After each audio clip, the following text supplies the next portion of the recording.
അങ്ങനെ ഇപ്പം ഞങ്ങളൊന്ന് പുറത്തോട്ടൊന്ന് പോകാൻ പോവുകയാണ്. ഗാർഡൻ സെൻറ്ററിൽ പോകണം, മണ്ണ് വാങ്ങിക്കണം. കാരണം എല്ലാവരും ഓൾറെഡി വെജിറ്റബിൾസൊക്കെ നട്ടിട്ടുണ്ടായിരുന്നു. അപ്പോൾ ഞങ്ങൾ ഇച്ചിരി ലേറ്റാണ് ഈ വർഷം. കാരണം വേറെ കുറച്ച് തിരക്കൊക്കെ വന്നത് കൊണ്ട് ഞങ്ങൾ കുറച്ച് ലേറ്റായിപ്പോയി നടാൻ വേണ്ടി. അപ്പോൾ ഇന്ന് എന്തായാലും നടാമെന്ന് വിചാരിക്കുന്നു. അപ്പോൾ അതിനായിട്ട് മണ്ണ് വാങ്ങിക്കണം, പിന്നെ കുറച്ചുകൂടെ വെജിറ്റബിൾസൊക്കെ വാങ്ങിക്കാനുണ്ട്. പിന്നെ അത് മാത്രമല്ല, പിന്നെ ഞങ്ങളുടെ ഒരു റെൻ്റൽ ഹൗസിലോട്ടൊന്ന് പോകണം. അങ്ങനെ കുറേ കാര്യങ്ങൾ ഇന്ന് ചെയ്യാൻ വേണ്ടി ഇപ്പോൾ ഇറങ്ങാൻ പോവുകയാണ് പുറത്തോട്ട് കേട്ടോ. അങ്ങനെ അപ്പം ഞാൻ വഴിയെ കാണിച്ചു തരാം എന്തൊക്കെയാണെന്നുള്ളത്. അങ്ങനെ ഞങ്ങൾ ആദ്യം പോയത് ഞങ്ങൾക്ക് കുറച്ച് സാധനങ്ങൾ പിക്ക് ചെയ്യാനുണ്ടായിരുന്നു. അതായത് സാനിറ്ററി ഷോപ്പിലേക്കാണ് പോകുന്നത്. അത് പിക്ക് ചെയ്തിട്ട് ഞങ്ങളുടെ റെൻ്റൽ ഹൗസിലോട്ട് പോകണം. അവിടെ കുറച്ച് റിനോവേഷൻ നടക്കുകയാണ്. അങ്ങനെ അതൊക്കെ പിക്ക് ചെയ്ത് ഞങ്ങൾ ഇവിടെ വന്നിട്ടുണ്ട്. അപ്പോൾ ഇവിടെ കുറച്ച് പെയിൻറ്റിങ്ങും കാര്യങ്ങളൊക്കെ നടക്കുന്നുണ്ട്. കാരണം ഇത് റെൻ്റൽ ഹൗസ് ആയിരുന്നു. അവർ മൂവ് ചെയ്തു. അപ്പോൾ കുറച്ച് റിനോവേഷനും കാര്യങ്ങളും നടക്കുന്നു, പെയിൻറ്റിങ്ങും ഒക്കെ. അപ്പോൾ ഞങ്ങൾ ഒരു സിങ്ക് ഒക്കെ ഓർഡർ ചെയ്തിട്ടുണ്ടായിരുന്നു. അപ്പം നേരത്തെ കുറച്ച് കൊണ്ടുവന്നിട്ടുണ്ടായിരുന്നു. അപ്പോൾ ഇതാണ് ഞങ്ങളുടെ ഓൾഡ് ഹൗസ്, ഇതായിരുന്നു കേട്ടോ. അപ്പോൾ ഇതിലേക്ക് നമ്മുടെ സ്റ്റെയേഴ്സൊക്കെ കുറേ സ്റ്റെയിൻ ചെയ്തിട്ടുണ്ടായിരുന്നു. പിന്നെ നമ്മുടെ ആ റെയിലിങ്സൊക്കെ മാറ്റിയിട്ടുണ്ടായിരുന്നു. പിന്നെ പെയിൻറ്റിങ് അത് കുറേ ചെയ്തിട്ടുണ്ടായിരുന്നു. അങ്ങനെയുള്ള കുറേ കാര്യങ്ങളൊക്കെയാണ് കേട്ടോ. അപ്പോൾ ഇത് സ്റ്റെയിൻ ചെയ്തിട്ടൊക്കെയാണ് നമ്മുടെ ഈ ഹാർഡ്വുഡ്. അപ്പോൾ ഇനിയും പണിയുണ്ട്, പണി നടക്കുകയാണ് കേട്ടോ. അപ്പോൾ അവിടെ കുറച്ച് കാര്യങ്ങളൊക്കെ നടത്തുകയാണ്. അപ്പോൾ ഇതിലേക്ക് നമ്മൾ ഇടയ്ക്കിങ്ങനെ വന്നും പോയി നിൽക്കുകയാണ് കേട്ടോ. ഭയങ്കര ബിസി ആയിട്ടുള്ള കുറച്ച് കാര്യങ്ങളായിരുന്നു. അപ്പം ബാക്ക് സ്പ്ലാഷൊക്കെ ഇട്ടിട്ടുണ്ടായിരുന്നു. അപ്പോൾ കിച്ചൺ കൗണ്ടർ ടോപ്പൊക്കെ മാറ്റണം. അപ്പം അതും ഒക്കെ ഇനി ഇങ്ങനെ കിടക്കുന്നു. അങ്ങനെ ഞങ്ങൾ ആ കാര്യങ്ങളൊക്കെ ഒന്ന് ചെക്ക് ചെയ്യാനും കൂടിയാണ് വന്നത്, ഇനി എന്തൊക്കെ വേണം എന്ന്. അപ്പോൾ കുറേ സ്വിച്ച് ബോർഡ് അങ്ങനെയൊക്കെയുള്ള കുറച്ച് കാര്യങ്ങളൊക്കെ. അപ്പോൾ ഇത് എല്ലാം ഞങ്ങൾ കൊണ്ടുവന്ന് ഞങ്ങളുടെ ഗറാജിലോട്ട് വെക്കുകയാണ് ഈ പഴയ വീട്ടിൻ്റെ. കാരണം പണി നടക്കുന്നതുകൊണ്ട് അകത്ത് വെക്കാൻ പറ്റില്ല.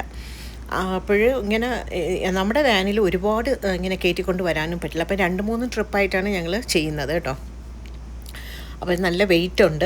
അപ്പോൾ ഞാനും ഹസ്ബൻഡും പോയി അത് പിക്ക് ചെയ്തിട്ട്, അപ്പോൾ അവിടെ പിക്ക് ചെയ്യുന്ന വീഡിയോ ഒക്കെ എടുക്കാൻ ഞാനങ്ങ് വിട്ടുപോയി.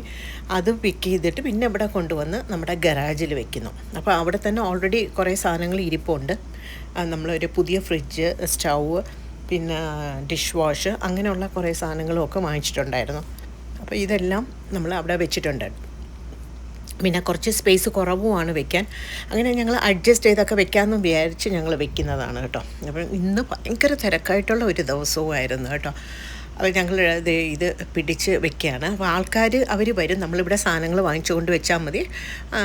ഒരു വിയറ്റ്നാമീസാണ് വരുന്നത്. അവരാണ് ഈ പണി ചെയ്യുന്നത് കേട്ടോ.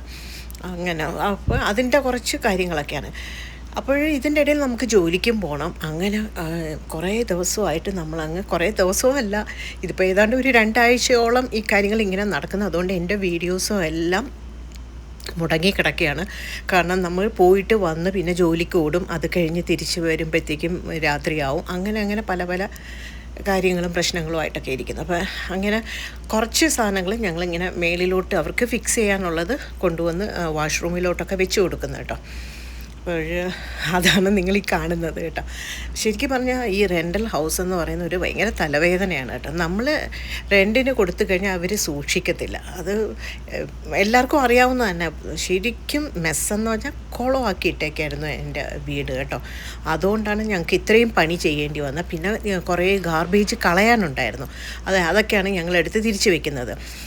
അങ്ങനെ ഗാർബേജ് ഒക്കെ കൊണ്ട് നമ്മളെ വീട്ടിലേക്ക് കളയാമെന്നും പറഞ്ഞാണ് കൊണ്ടുവരുന്നത്. അതൊക്കെ കഴിഞ്ഞ് ഞങ്ങൾ പിന്നെ ഒരു ഹോം ഡിപ്പോയിലോട്ട് വന്നിട്ടുണ്ടായിരുന്നു. ഇത് ഗാർഡൻ സെൻറ്ററാണ് കേട്ടോ.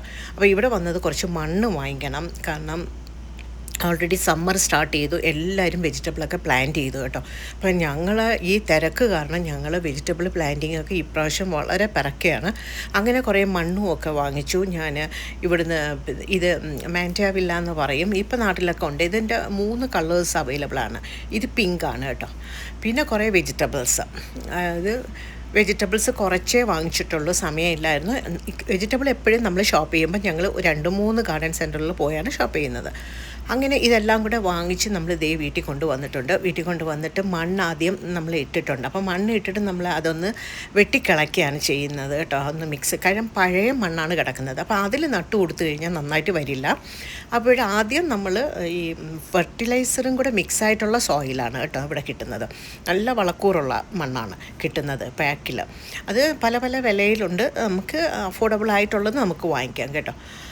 അങ്ങനെ ഞങ്ങൾ ആ മണ്ണൊക്കെ ഇട്ട് കൊടുത്തിട്ട് നന്നായിട്ട് ഒന്ന് കിളച്ചൊക്കെ അത് മിക്സ് ചെയ്യുന്നു, പഴയ മണ്ണുമായിട്ട് മിക്സ് ചെയ്യുന്നു കേട്ടോ.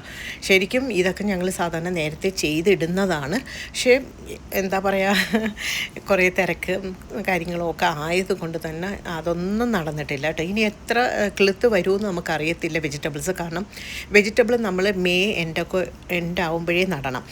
അങ്ങനെ നട്ടില്ല എന്നുണ്ടെങ്കിൽ, കാരണം ഓഗസ്റ്റ് ഒക്കെ ആകുമ്പോൾ വീണ്ടും തണുപ്പാവും. അപ്പോഴത്തേക്കും നമ്മുടെ ഈ പിന്നെ പച്ചമുളകൊക്കെ അങ്ങോട്ട് നന്നായിട്ട് കയറി വരുന്ന സമയത്ത് തണുപ്പായി കഴിഞ്ഞാൽ ഇതെല്ലാം ചത്തുപോകും. അതാണ് ഇവിടുത്തെ പ്രശ്നം. അതുകൊണ്ട് നേരത്തെ പ്ലാൻ ചെയ്യണം. പക്ഷെ ഒരുപാട് നേരത്തെയും പ്ലാൻ ചെയ്യാൻ പറ്റില്ല, തണുപ്പുമാണ്. മെയ് ആദ്യമൊക്കെ തണുപ്പാണ്. മെയ് അവസാനത്തോടു ഉള്ള വീക്കിൽ നമുക്ക് ഇതൊക്കെ നടാൻ പറ്റത്തുള്ളൂ. ഇവിടെ ഒരു വിക്ടോറിയ ഡേയ്സ് വരും കേട്ടോ. അപ്പോൾ അത് ലോങ് വീക്കെൻഡാണ്. ആ സമയത്താണ് എല്ലാവരും നടുന്നത്. പക്ഷേ ഇപ്രാവശ്യം അത് കഴിഞ്ഞിട്ട് നല്ല തണുപ്പുണ്ടായിരുന്നു. കാറ്റും തണുപ്പും മഴയും അങ്ങനെ ഒരു വല്ലാത്തൊരു ഇതായിരുന്നു. അതുകൊണ്ടും കൂടിയാണ് ഞങ്ങൾ മടിച്ചത്. കാരണം ഒരു പ്രാവശ്യം ഞങ്ങളിങ്ങനെ നട്ടപ്പോഴത്തേക്കും ഈ തണുപ്പടിച്ച് ഇതെല്ലാം ചത്തിട്ടുണ്ടായിരുന്നു. പിന്നെ ഒന്നുകൂടെ വാങ്ങിച്ച് വെക്കേണ്ടി വന്നു. ഇപ്പം ഞങ്ങൾ ആലോചിക്കുന്നത് ഹസ്ബൻഡിന് പിന്നെ തക്കാളിയുടെ തൈ എൻ്റെ ആ പിന്നെ വെജിറ്റബിൾ ബെഡ് കണ്ടോ, അത് ഞങ്ങൾ ഉണ്ടാക്കിയതാണ്, അവിടെ ഇടണമെന്ന് പറയുന്നു. അതാണ്. അപ്പോൾ ഞങ്ങൾ ഇറങ്ങിയ സമയത്ത് ഞങ്ങൾ ഓറിയോയും കൂടെ ഇറക്കിയിട്ടുണ്ട്. കാരണം അവനും ഈ വീട്ടിൻ്റെ അകത്തല്ലേ ഈ തണുപ്പും സ്നോയും. കാരണം അവന് ഭയങ്കര ഇഷ്ടമാണ് വെളിയിൽ. പക്ഷേ ഈ വെളിയിൽ നമ്മൾ ഇവനെ ഇറക്കുമ്പോൾ എപ്പോഴും ഒരാൾ കൂടെ വേണം കേട്ടോ. കാരണം ഇവിടെ പരുന്തുണ്ട്. അപ്പോൾ അവനിങ്ങനെ ഒരു ചെറിയ ഒരു സൗണ്ട് കേൾക്കുമ്പോഴേ അവന് പേടിയാണ്. അപ്പോൾ അതുകൊണ്ട് കൂടെ നിൽക്കും. പിന്നെ പരുന്ത് മാത്രമല്ല, വേറെ ഏതോ ഒരു ബേർഡും ഉണ്ട്, ഇങ്ങനെ ഇതിനെ പിടിച്ചുകൊണ്ട് പോകും. അപ്പോൾ അതുകൊണ്ട് പേടിയാണ്. അപ്പോൾ ഞങ്ങൾ നിൽക്കുന്ന സമയത്ത് മാത്രമേ ഇറക്കൂ. കണ്ട കാറ്റടിക്കുന്നുണ്ട് കേട്ടോ. നല്ല തണുപ്പുണ്ട് കേട്ടോ. ഇപ്പോഴും തണുപ്പും കാറ്റും ഒക്കെ ഉണ്ട്. എനിക്കറിയില്ല, എന്തായാലും നടാമെന്ന് വിചാരിച്ചു. ഇത് പെട്ടെന്ന് ഞാൻ കുഴിച്ച് വെച്ചിട്ടുണ്ടായിരുന്നു. കാരണം സമയമില്ലാത്തതുകൊണ്ട് കുഴിച്ച് വെച്ച്. ഇനിയും ഇതിൻ്റെ കൂടെ ഞാൻ 1-2 ചെടി കൂടെ ആഡ് ചെയ്യാനുണ്ട്. അതൊക്കെ കഴിഞ്ഞതിന് ശേഷം ഞാനും മോളും കൂടെ എനിക്ക് ഒരു സ്ഥലം വരെ പോകേണ്ട ആവശ്യമുണ്ട്. അപ്പോൾ ഞാൻ അവളെയും കൂടെ കൊണ്ട് പോവുകയാണ്. അങ്ങനെ ഇതൊക്കെയായിരുന്നു ഒരു ചെറിയ ഒരു വീഡിയോയുടെ ഇത് കുറേ ദിവസമായി ഞാൻ ഈ വീഡിയോ എഡിറ്റൊക്കെ ചെയ്ത് വെച്ചിട്ട്. പക്ഷേ എൻ്റെ വോയിസ് ഓവർ കൊടുക്കാനുള്ള ഒരു സമയം ഇല്ലാത്തത് കൊണ്ട് ഇതിങ്ങനെ നീണ്ടു പോയതാണ്. അപ്പോൾ ഞാൻ ഇതിപ്പോൾ പെട്ടെന്ന് ഒരു വോയിസ് ഓവർ ചെയ്യുന്നു. പിന്നെ കൂടുതൽ നല്ല വീഡിയോസൊക്കെ വരുന്നുണ്ട്. അപ്പോൾ എൻ്റെ വീഡിയോ ആദ്യമായിട്ട് കാണുന്നെങ്കിൽ ഒന്ന് ലൈക്ക് ചെയ്യാനും സബ്സ്ക്രൈബ് ചെയ്യാനും മറക്കണ്ട. Then see you next video.